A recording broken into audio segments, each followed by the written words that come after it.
Hello internet, it is I the Malik Aaron. It is review time as always. This one is going to be and you know, because it's a Michael Bay movie. Yeah, I haven't done one of those in a while. And this was originally his biggest hit before he did the Transformers movies. And it is Armageddon. Yeah. And you're probably thinking the first thing, if you know this movie, the first thing you'll probably expect me to say is, wait, didn't this rip off Deep Impact? Are you going to mention that? And I will mention that right now. And I have Deep Impact in my collection. It's like right there. Right here specifically.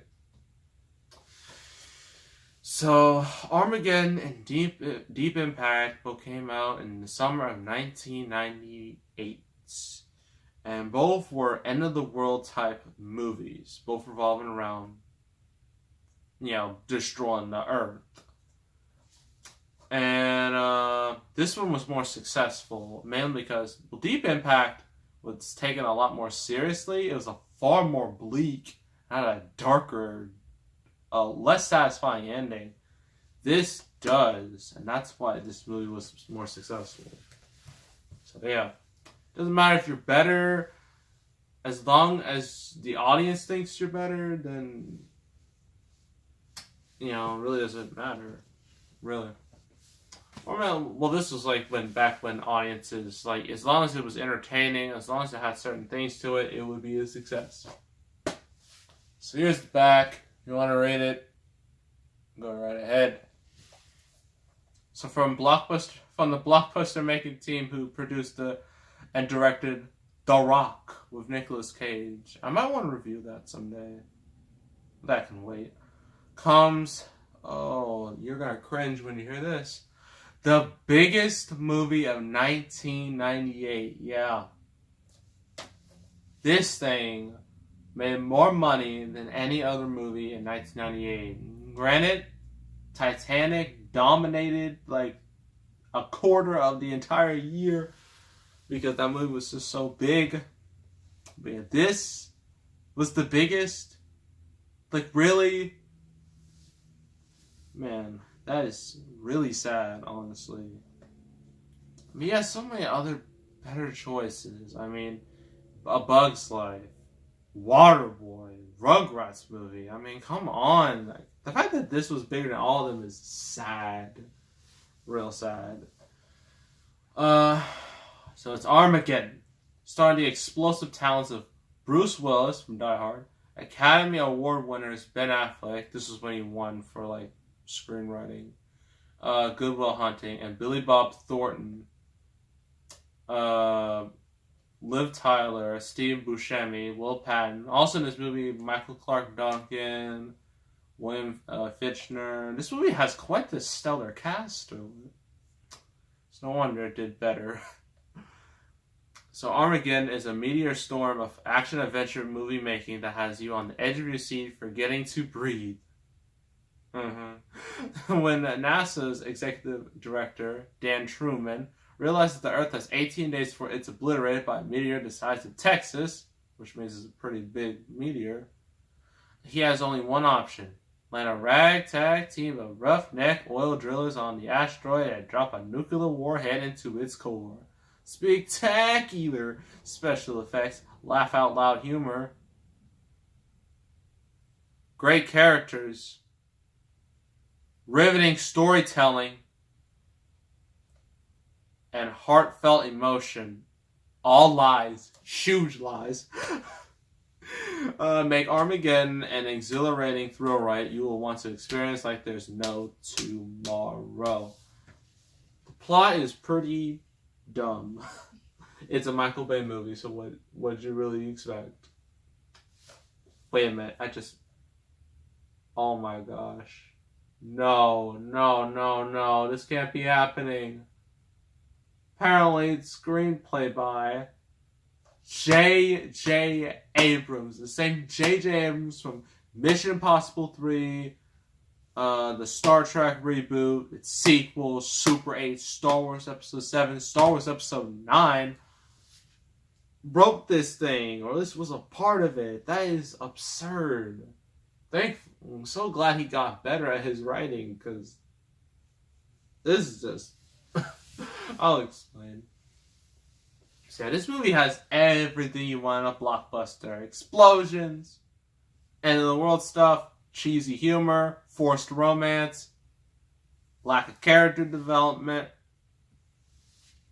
fast storytelling, everything you want out of a blockbuster. So let's point out the pros and cons. Pros, well, the music is alright. It's not terrible, but it's alright. The effects are pretty decent, for 1998 standards. Because this was 20 years ago. You can't really blame them because they had limited stuff back then. And mainly from action standpoint, effects standpoint, it's fine. Everything else though, that's where the cons come in. All the characters are either stereotypes, they're just there because movie, they're not interesting. I mean, Bruce Willis is probably the best of the bunch, sorta. And Ben Affleck, this was when he was just bad. This was so bad. I'm kind of glad Geely happened, because if it wasn't for Geely, Ben Affleck would not be the success he is today. He wouldn't have made The Town and Argo and become the new Batman. If it wasn't for Geely. And I'm never reviewing Geely, by the way. That's a whole nother nightmare. Liv Tyler is also pretty bad in her role. Billy Bob Thornton is okay. Everyone else just is there. And they make some of the lamest jokes you will ever hear in your entire life. And they're extremely dated, too. Which makes it even worse.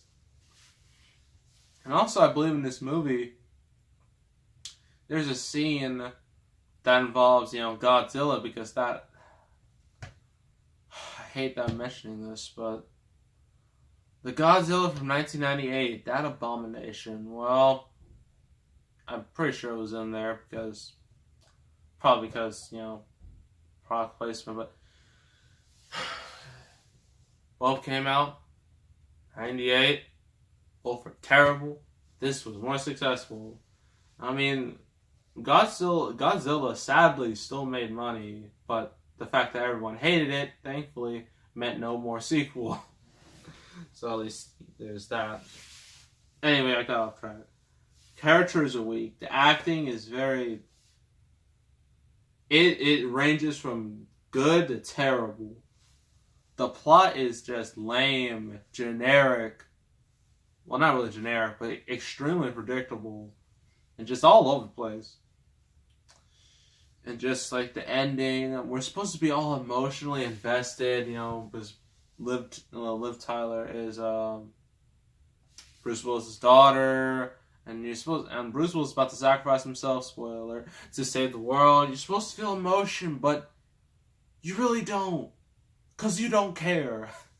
I was never emotionally connected to these characters anyway. They were just...